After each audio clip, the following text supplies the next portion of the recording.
Just a heads up, we discuss sensitive themes including sexual harassment and assault, as well as homophobia, transphobia, racism, and other forms of violence. Please listen with care and compassion for yourself and switch off at any point. We've put links for support services in the show notes. This podcast was recorded on the lands of the Gadigal and Bidjigal people. Welcome to the Teachers Consent Podcast. Here we chat about what social media and pop culture say about our understanding of relationships and consent. My name's Anthony. Hi, Anthony. I'm Tess. Hi, Anthony. I'm Annabelle. Annabelle. Hi, Annabelle. I'm Tess. Hi, Tess. I'm Annabelle. Annabelle is our little producer over there. Little So producer? you a little... How What dare an you? She's huge. I'm the I tallest girl in the world.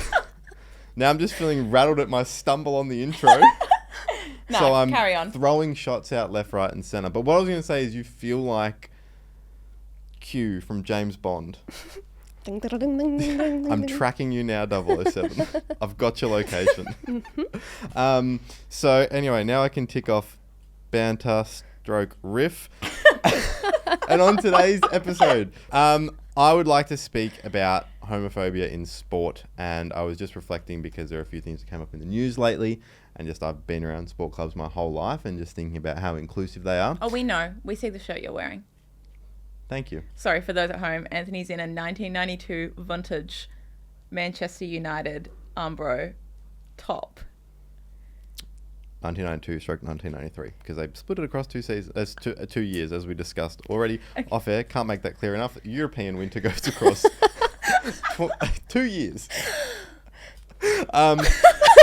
No, but I want to speak about just sort of my experience and reflecting on how inclusive those spaces are. Plus, we have Olympian Campbell Harrison joining us to chat about that. Tess, what do you want to talk about? I want to talk about the 2016 trend, Okay. which by the time this airs, maybe been and gone, but I want to talk about it through the lens of like algorithms and our attitudes towards being online at the moment when we're flooded with heaps of content that maybe we don't want to see. Brilliant. I was on a beach over the Christmas holidays with a mate. We just literally were laying there and she goes, the G-spot, that's a myth, right? Genuine. Ooh. Yeah, genuine. And we had a little laugh, obviously. No shame in not knowing that. I only pity her.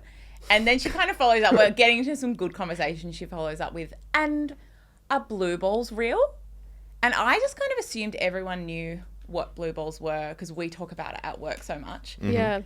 And it's not like distinct whether blue balls are real or not real. But have you guys, like, what's your Annabelle, have you experience with blue experienced balls? blue balls? Me personally? No. No, you don't have a pair. No.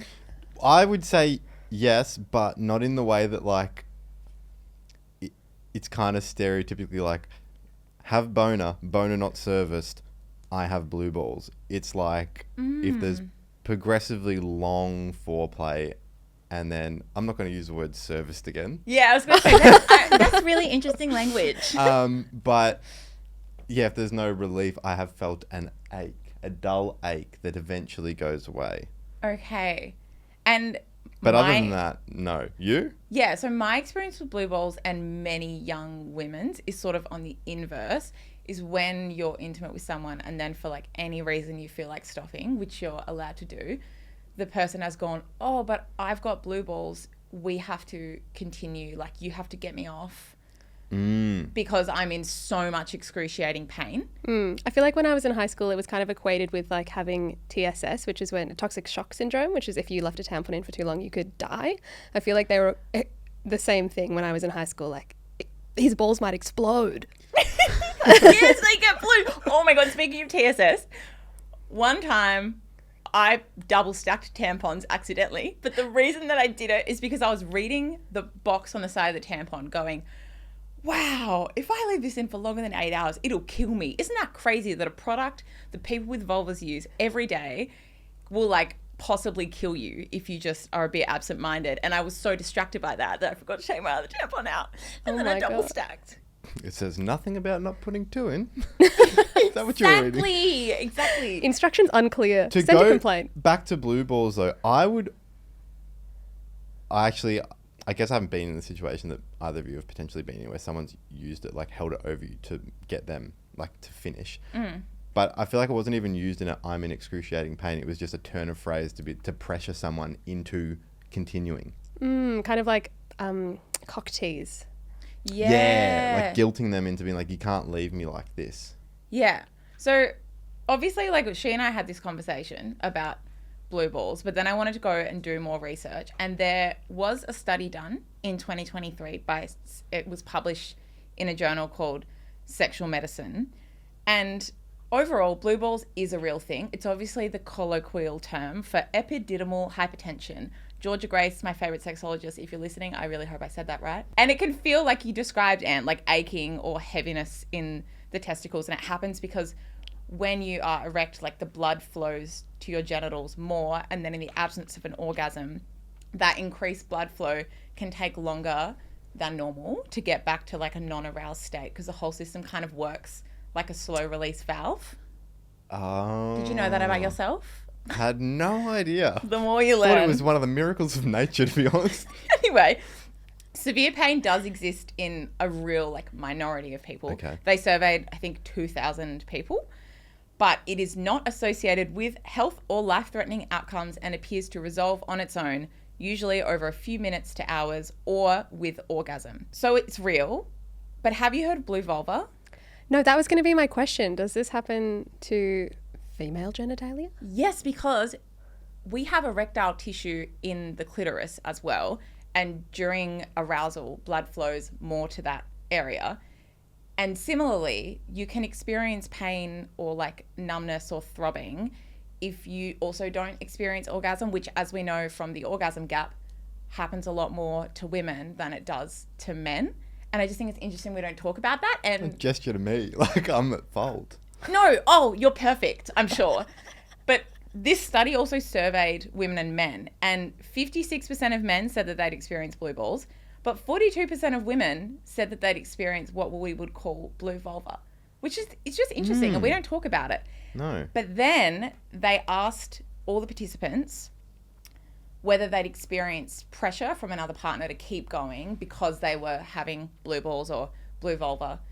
And 40% of women said that a partner had pressured them, but only 3.7% of men. And we don't know the sexualities of these people or who they're sleeping with. But I think this obviously points to a pattern of blue balls unfortunately being used as a method of sexual coercion. And I do really think, like, and you would probably have more to say on this, but men are really socialized by like media and porn and society to expect someone to satisfy them, especially if they experience sexual discomfort, whereas women are socialized to endure or just expect sexual discomfort. Like this myth, or not this myth, but like this idea that we get drilled into us that sex is going to be extremely painful and we should just endure and push through that to satisfy another partner because it'll get good one day. Yeah.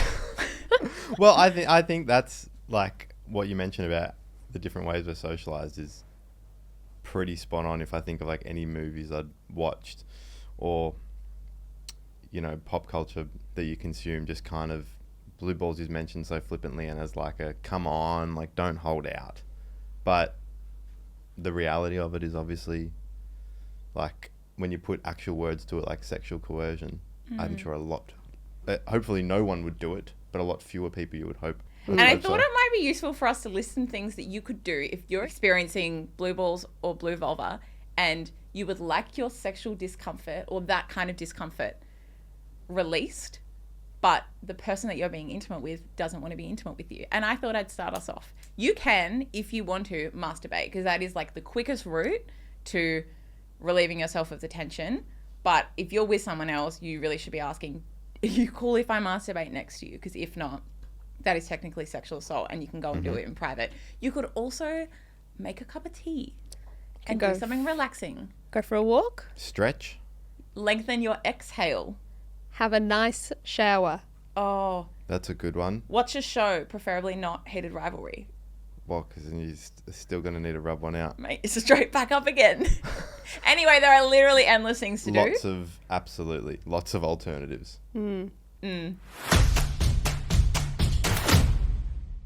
Okay, I want to talk about the 2016 trend that is hitting our Instagram accounts. I don't know that it's made its way over to TikTok, but I think that's probably due to the fact that TikTok hadn't taken off in 2016.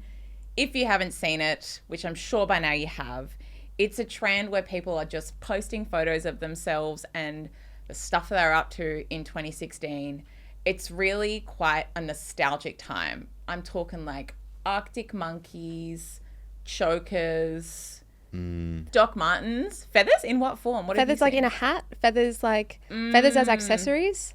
Floppy felt hats? Yes, this is what I'm envisioning. Yeah, I would almost like a dream catcher. That was totally. Yeah, Feathered. dream catchers. That's Mate, done it for me. I said so many things and that's what got you in. Yeah, kind of actually. And along with the masses of posts about 2016, there's also so many thought pieces about why people are embracing this trend so much. Like, what are we yearning for? And Annabelle, I wanted to ask you, do you have a theory before we kick it off about why it's so popular? Well, I think, it's nostalgia, isn't it? It's the same as like in 2016, we wanted to be doing the early 2000s. And in the early 2000s, we wanted to be doing the 90s. And in the 90s, I don't know, maybe they wanted to do the 80s. I don't know. But that's what I'm thinking it is. Am I allowed to share a theory? Oh, please, let him speak. I kind of agree, but I don't think anyone is like looking back at their 2016 photos and going, "Oh, I want to have a dream catcher in my feathered cap again." Speak for yourself. I think the people that like had social media in 2016 are now far enough away from that and like old enough where they don't look back on those photos and go, "Oh, cringe." It's like kind of funny. That was so long ago. I was so young. Whereas if you true. got me to look at a 2016 photo in 2020, no good. Yeah, Wouldn't have been too happy. close to home. But is that theory getting us away from the point you would like to make? Because I'm conscious of that. That was just me Thank rambling. you. You're in my head. I think the way I think about it is like we're posting on Instagram, we're reminiscing not only on 2016 as like a cultural moment, but 2016 on Instagram. And at that time, we were pre-algorithm. So Instagram introduced the algorithm, like the recommender-based algorithm, in the middle of 2016. And prior to that, we had the good old chronological feed. We just saw the content from the people that you followed, who were the people that you wanted to see content from. There was obviously a little bit of advertising, but nothing like the masses we get now. And the internet sort of felt more like a town square. Like, I think it felt participatory. Like, when a trend happened, like the ALS Ice Bucket Challenge, do you remember that? Of course. The cinnamon challenge? Yes. Yes. When a trend happened, everyone knew about it. Like, we were all participating in it. But now, algorithms are fractured by design, and we are all being shoved down these niche little corridors away from our central town square, and we don't have a lot of, like, overlap in or shared experiences online anymore. And I do think that that's also what might be happening here. I agree. I also just thinking about like that description of the algorithm and like interacting with your friends and who you follow. Like if you were to see anything other than something your friends posted, it would have to be an account that you followed, or that something like one of your friends shared with you from an account they followed. So like it never got to, it was usually just like silly memes. Yeah, you had to seek it out via hashtags as well if you wanted to broaden your horizons. Yeah, because like where would you find some of the content that just like appears in your feed these days? How would you look that up? Well, you would literally have to look it up, which I Yeah. think, like, maybe this might be a reach, but I think there's an example of affirmative consent. Because we were going, this is what I want to see on my screen. I'm going to go and seek it out, and it's shown to me, great. Now we are, like, unwittingly bombarded with so much content, and it's really difficult to discern what's healthy and what's not. And that's kind of where I wanted to take the conversation, is to, like, how inherently exploitative algorithms are, and how the way that they work, and I'm going to do my best to try and explain it, is that the big tech companies only really want one thing from us, and that's our attention, because the longer we spend on their app, the more money they can sell to advertisers. And the thing that holds our attention the most is really intense emotions. And sometimes it's like joy from watching a cute puppy dog or like a compilation of adorable babies. But more often than not, it's outrage or frustration or desire or insecurity. And these are the negative emotions that the algorithm is preying upon to do its job. And the thing is, it's not really a matter of like personal determination or having like grit and what's the word I'm looking for? Like self-control? What, yeah. to like not consume the content or not go on the app? Yeah. It's not like, a personal failing. It's not a personal failing. It's like actually the algorithm is, you are doing exactly what the algorithm wants you to do. And there's so much onus placed on all of us to have good digital hygiene and, you know, try really hard to limit our screen time when the thing that we're butting up against is like a really addictive substance. Anyway. And created by like the richest, smartest people and companies in the world. Like if you barely played basketball and then got 4 mates together and took on the Lakers, you'd get flogged. Yeah. And like no one would blame you for getting flogged. Yeah, there's a lot of onus on the consumer for being like, well, just get off. I was going to ask if this like having an algorithm now, and obviously it preys on more intense emotions, which is like it makes sense and it's not hugely new concepts to anyone, but is that like translating to genuinely more harmful content on people's feeds from like a teach us consent perspective? Yeah, I think the best piece of research about this, and there's lots of good research that tracks how fast and unwittingly harmful content is served to people, was done by Dublin City University, and they made 10 experimental accounts mimicking 16 to 18-year-old boys. They did 5 on TikTok and 5 on YouTube Shorts. And within the first 23 minutes of those accounts just scrolling through, they were all served content that was like anti-feminist and promoted misogynistic ideals, and they were not searching for it. And then once the account started engaging with those, by the 2 to 3 hour mark, 76% of the videos that the accounts were getting served on TikTok were anti-feminist and misogynistic, and 78% on YouTube. So you just like, that is Whoa. the rabbit hole in full force. And although many of us will sit around and go like, our algorithms are like, mine's fine, it's harmless, it's funny, it sends me incredible memes which I send to my friends, and then they think I'm incredibly funny, as I do myself. I was noticing yesterday that I think the algorithm serves me insecurity and then solutions to that insecurity within a matter of seconds. And I clocked this, and I'm not usually this mindful when I'm going through my algorithm, but I had to be because this is my job. So this reel popped up, and it's this text on screen, and the girl says, here are some tips that I learned from magnetic people on holiday on how to be magnetic. And I've got like, oh my God, all I've ever wanted to be is magnetic. I have fallen for those too. Yeah, I don't want to be repellent. How do I attract more people in? Yes. Seriously. What were they? Well, this is the thing. She said the first tip is do not wear clothing that you have to adjust or touch throughout the day, because a calm body equals pretty energy. And I'm freaking spiraling in bed going, I don't have a very calm body. I don't have very pretty energy. I need to like completely strip my wardrobe. And then like lo and behold, within a few scrolls, I've been served an ad for some tight fitting singlets, and I've gone, great, I won't have to adjust those. And I clocked this and went, wow, that's crazy. Like I've been fed this insecurity that I didn't have previously. And here is a expensive solution to that insecurity. Wow. Crazy. Do you get harmful content on your feeds? Can I just say that is like the absolute number one tenet of advertising.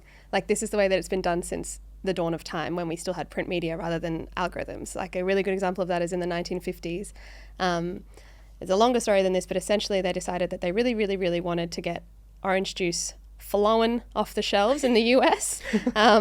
And so they started to create this issue, which was that we weren't getting enough vitamin C, and all the vitamin C was in the orange juice. And so you absolutely needed to have a glass of orange juice every single day, otherwise you were fucked. And were people actually vitamin C deficient? No. Crazy. So that's that. Wow. So we're still seeing the same ideas play out, but just through an algorithm, and we're getting sent millions and millions of small ads, problems, and then the solution. Yes. Yes, and it's not day. like a physical ad in a newspaper that you can look at once and go, either like I do or I don't want that, and you don't have to engage in it again until the next morning when the Sydney Morning Herald rolls around again. Like we're just bombarded. And that honestly is the digital age I think people are craving in this 2016 trend. It was a simpler time. We all like to think we're media literate because we can work apps that like older people say, oh, you got to be a computer whiz to work that. Speak for yourself. But nice little callback there. Someone said that earlier. Thank you so much. Shelved idea. I must have missed that. I assume people back then when they were seeing the orange juice ad didn't know they were being hustled by advertisers. Just as we don't know that the same thing is happening now. But we like to think we're across but no one's really clocking it. I don't know. I would say we do have more digital literacy now. Like, I think most of us who are on Instagram are like, oh, okay, like we understand the attention economy and stuff like that. But maybe I think what we don't understand is that our version of reality online is not the same as anyone else's. And that anyone you meet in the street or like sit next to at a bar or sit next to at school could be being served content that is like directly stirring up hate about your identity. Like, what scares me is walking down a street or interacting with like a shopkeeper and knowing that they could be getting absolutely bombarded with anti-feminist and misogynistic and like violent extreme content, and I've got no idea. Like, that is kind of terrifying. Yeah, that is really actually. And I think to that point, if you go back to 2016, I think harm definitely still happened online. You know, in boys groups, you still couldn't dog the boys and don't be a wom, which women over men. So like really not prioritizing nourishing relationships with our partners. And then there was still sharing of nudes or bullying that absolutely happened and probably still happens today. But arguably a lot easier to take that group in 2016 with that access to the internet and give it some education like Teach Us Consent does online or workshops that other organisations do in classrooms, without then you're sending them home to like just one less variable that could influence how they think. Like maybe they've got parents who are going to influence them and pass on misogynistic views. That's tough to deal with, but at least they're not going home to an app or social media that is serving them misogynistic content within like 10 scrolls or however quickly the research showed.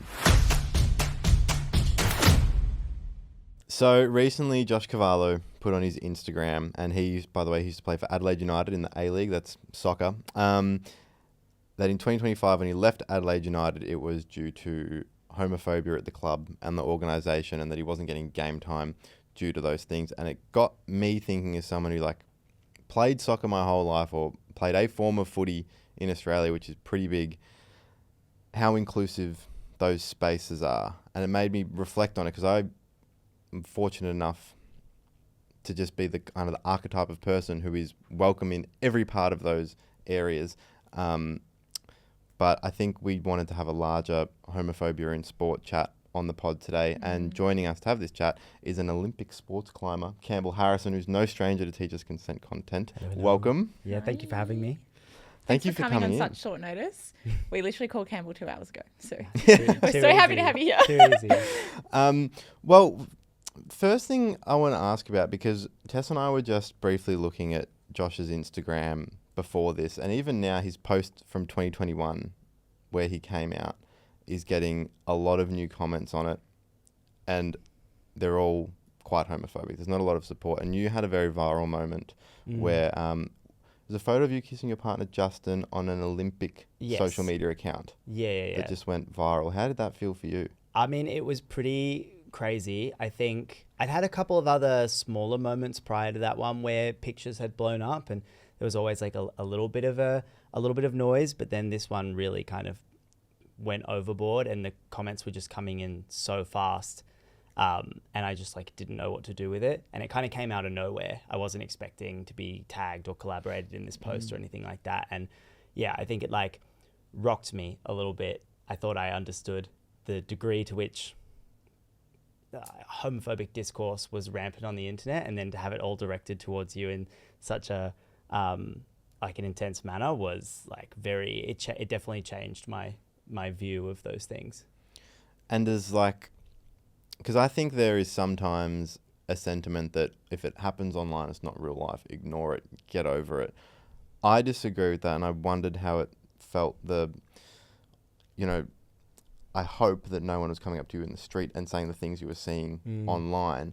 But does it feel like that effect is still the same and still really hurtful? Yeah, I think just the sheer quantity of comments, like I said, the speed at which they were coming through, also the kinds of profiles that they were coming from. For the most part, it was like trolls, random accounts, nameless accounts, but there were even like verified athletes, some of which were Olympians, like no one from my sport, but just like real people with credible, I guess, like reputations, being like outrightly homophobic and outrightly critical of me as a human. Like, so I definitely remember carrying those feelings going into like the Olympic Games, that like there are people who commented on that post who are going to be in this village who like share those feelings, and that was really kind of intense and kind of scary in some ways. And no one ever said anything negative to me in person. It was always positive,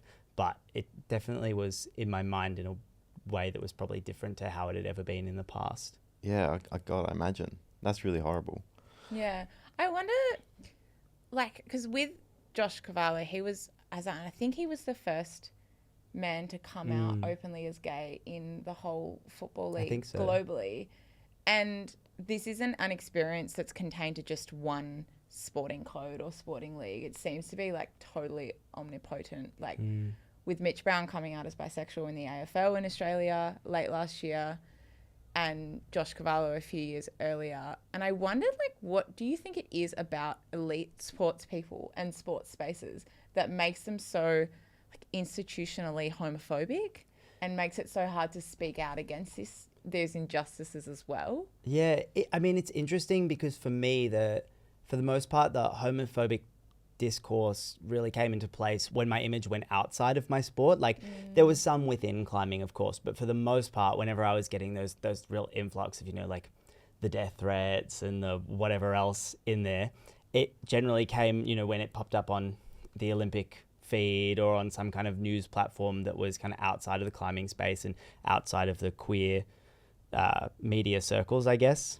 So it's kind of hard for me to say because I have always tended to steer clear of those more homophobic sports, because I have, as a gay person, even before I really understood I was gay, I have always felt unwelcome in those spaces. So I'm not really exactly sure what it is that's so like that makes it so entrenched in, like, particularly in football and soccer. Yeah, I think it comes down to the team sports. And I feel like the really elite team sports, you are bred with like a sense of entitlement that you get with celebrity status, which means you can often behave poorly with impunity.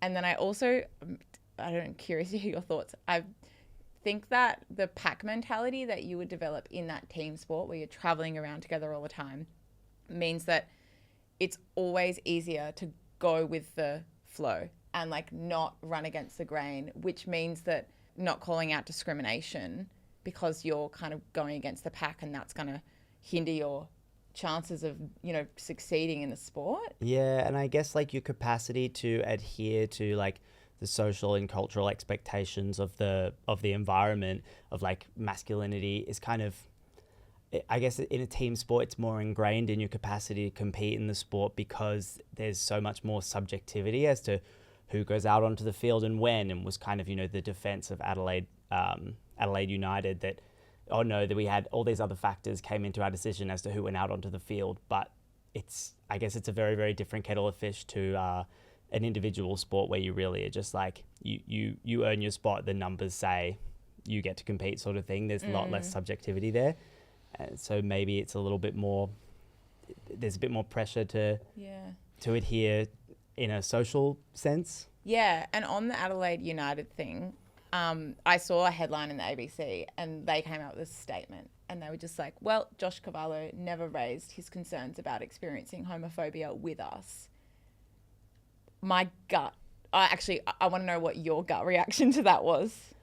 I mean, look, I frankly, I wouldn't be surprised if he didn't raise it directly because, you know, already as the first and one of the only gay men within soccer, within football, like there's already so much pressure on him And if he's already feeling like so unwelcome and so disadvantaged.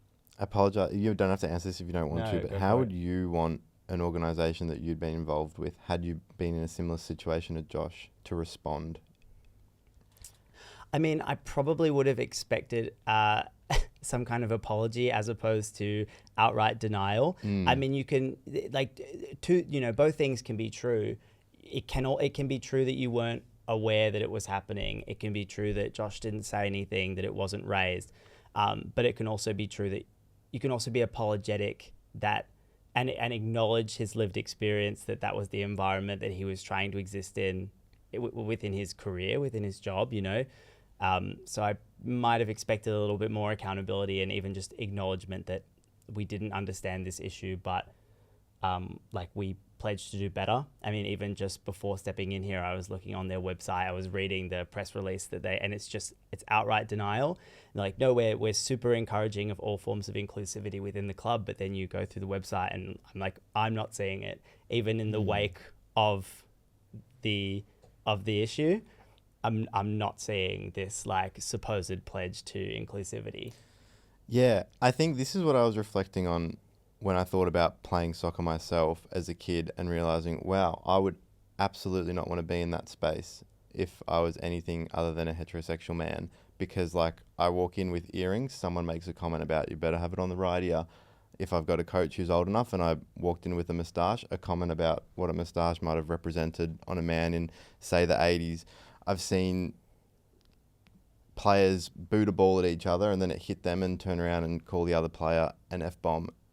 And that's not inclusive at all. And like if an organisation is claiming not to be homophobic, but then they're not being inclusive, then you may as well be homophobic. And like these spaces, like I think a lot of guys, myself included in my playing time, need to like reflect and go, would someone who's not exactly like me feel comfortable playing a sport they really love? And I think in Josh's statement when he came out in 2021, a line really stuck with me, which was, it was just that he wanted to be an example that it was okay to be gay and play football. And it's such a shame because I like look back and I don't think someone who I played alongside would have thought it was okay to be gay and play football. And I'm sure a lot of people feel that way. And it must be so hard to like, I don't know, I'm not speaking from experience, so I apologise, and I can't even find where a question is leading, but it must be so hard to like know you want to do something so badly but not feel welcome there.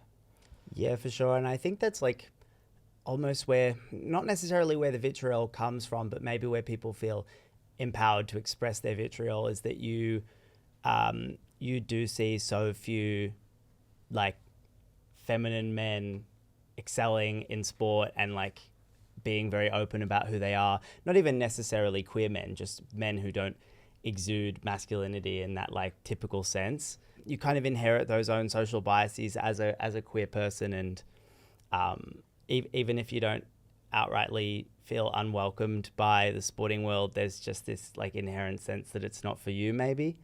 And I think that lack of visibility definitely like empowers people to express otherwise like pretty negative sentiments. An article that the ABC posted, written by a professor of sociology at Monash, was talking about his study into like an English youth soccer club and how like back then attitudes towards homophobia were improving, but then even he mentioned like that was pre-online misogyny and like algorithms really kind of radicalizing people, which is kind of your point of the 2016 trend. And I feel like if you rock up on Josh Cavallo's Instagram post like we did today and you don't have an opinion on it, but you're kind of neutral, and you look at the comment section and it is swayed in a particular direction, that's more likely the direction you're going to go. And we just didn't have access to that like quote unquote public sentiment before algorithms. Anyway, on the topic of gay men in sport, I really want to gossip about heated rivalry. Yeah. I have consumed so much content about it. Like it's completely taken over my feed, if you want to talk about algorithms.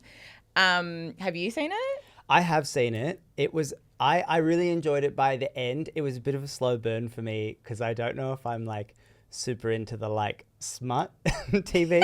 So it took a little while for it to pick up for me. Like I felt like for the first few episodes, I was just like, oh wow, they're still going at it. They're still having sex. Yeah. Fire's Good still for burning. them. Yeah. I'm like, again, 10-minute sex scene. Okay. But no, it was good. Yeah, but such important representation. And actually, in the first episode that I saw, there was a lot of really explicit affirmative consent. Did you notice that? Yeah, 100%.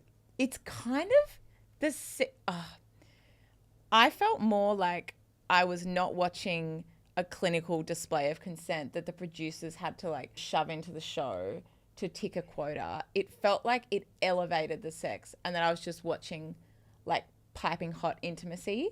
And then I kind of realized, that was completely consensual, and they were having conversations about what they didn't want the whole time. Did you have the same experience? Yeah. Actually, that's really true. I definitely noticed that when I was watching, that they were like asking each other questions all the time, and yeah, really like expressing what it was that they wanted. And even when in other instances they maybe weren't being like that nice to each other necessarily, but yeah, it was very like well integrated into it. And I did see a lot of gay men online being like, that's not how gay men hook up. That's not how gay men have sex. And I was like, maybe that's a real commentary on like the way people think they're expected to engage with consent.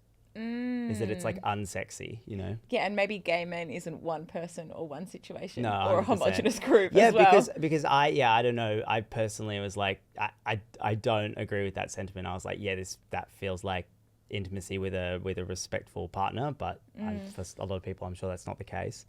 Well, it just was so like naturally portrayed, whether it was like in their first kind of instance of being intimate, they're like, what do you want to do? Is this okay? Or even, I've only gotten to the first episode as well. But then later in that episode where they went to, have penetrative sex, and he said no, he didn't want that at the time. And there wasn't a big deal. It was, quote unquote rejection, but it's okay. It's such a good example. Yeah, it was just I like, think. okay. Like, yeah. We can do something else. Yeah, if you don't want to... Tee up another time. Yeah, and I think having watched the whole show as well, like there's never a point. I think it's so common for queer storylines for the drama to like hinge around being queer, or to hinge around that like trauma or whatever, quote unquote, of being a gay person. But it never really succumbed to that within the storyline. It was always like that. Those themes were really maintained, and the like sexual encounters were always framed positively. It was never like, the drama never came from pushing each other's boundaries or like these disrespectful encounters. It was always quite positive, which I think is quite refreshing to see a queer story where like we aren't framed as the problem a little bit. Yeah, and it's not total trauma porn. Yeah, absolutely. Yeah. Either something about the queer community is a problem, or we're just like these broken shells of humans that like have sex with everything that moves to feel. I don't know, like these stereotypes. Yeah. Yeah, I thought it was a show that was like championing inclusion, I don't know, in a very like genuine way. Yeah. I think that goes a long way as well. Like, I've seen some discourse online that like a lot of heterosexual men are watching it, and I think that's a great step in building empathy, and then hopefully you go back into your sporting club and you are more aware of, I hope maybe this thing I said might negatively impact someone at the club who it could upset. And I don't know, how do you feel like a show like that, or whether it's, I know it's a book series, but yeah, do you think, obviously someone watching this show who is homophobic is not going to topple the entire system and completely flip their views, but it goes a little bit of the way to like building their empathy and understanding, and making them less so than they are. Do you feel like these places or these shows are good starting points? Potentially. I mean, I think that someone who harbors like really deep set homophobic viewpoints is maybe not going to have their whole worldview changed by heated rivalry. But I think that people who are questioning whether or not it's safe to come out, seeing the positive reception of such a series, it's going to be empowering to them to live unapologetically, which I think is inherently going to just like normalize the existence of queer people in various different spaces and kind of break down those barriers, that notion that you can't exist as a queer person in one way or another, whether that be like professional sport or something else typically masculine. I think it opens the doors, and then because a lot of the time these really like negative, hateful viewpoints just come from like either a sort of ignorance or a lack of exposure, and then actually meeting real queer people and realizing that we're actually like not that strange and not that alien. I think that is what's going to change people's views. Yeah, of course. I saw in the news maybe yesterday that an ex-elite hockey player in Minnesota has come out. He's not playing anymore and never felt comfortable when he was playing to come out. Not that there should be any pressure to do so. And he credited the show for empowering him to do that, and knowing that it would be well received in his community, or hoping that anyways, and doing it anyway. So representation is great in this respect. I really back it. Yeah, I think so. And I think it's also like just giving people who might not have given a second thought as to the things they're saying in the locker room, maybe just considering whether or not there are other people in that space that might take offense or might be hurt by that kind of language. I think that's also quite powerful, just like prompting people to question their surroundings and like how they engage with their cohort respectfully. Which goes for microaggressions across or against like all minority groups as well. Like this is the same conversation that we're having when we talk about race and gender and ability, is that, yeah, when you can see the consequences of those like unthinking microaggressions played out in front of you, it really can help to make you rethink what you're saying. Yeah, 100%. I mean, even like with the stuff that happened to me on social media, I think a lot of people in my life had also, to an even greater extent than me, had never seen that degree of homophobia. I think it's really easy to get tricked into this false sense of security that it's like we're not in the same position we were 40 years ago and that everything is better. Yeah. And I think it's important people still realize that like pride is more than just a fun little parade or like a kind of annoying thing that the media has to do every now and again. It's like, it's actually important for people's safety and well-being. Like it's a something that needs to be advocated for with good reason. So well said. I love having Campbell on the podcast. Yeah. I'll come every day. We should Yeah, do it come again. every week. Yeah. That was incredible. Thanks so much Thank you. for your time and letting us pick your brain and providing another voice, another take on this topic. We really appreciate it. Yeah, thanks for having me.